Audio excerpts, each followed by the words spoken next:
अग चुकलं तुझं बाळ आई ग, अग चुकलं तुझं बाळ आई रडत धाई धाई ग, अग रडत धाई धाई ग.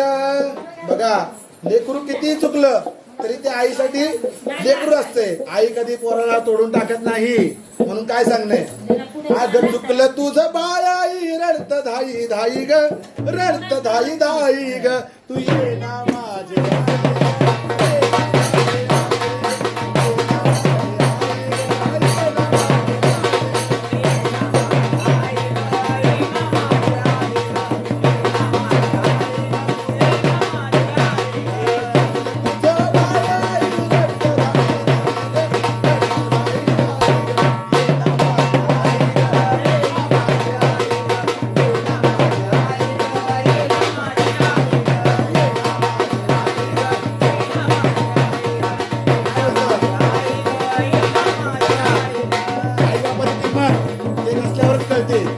ज्याला आई नाहीये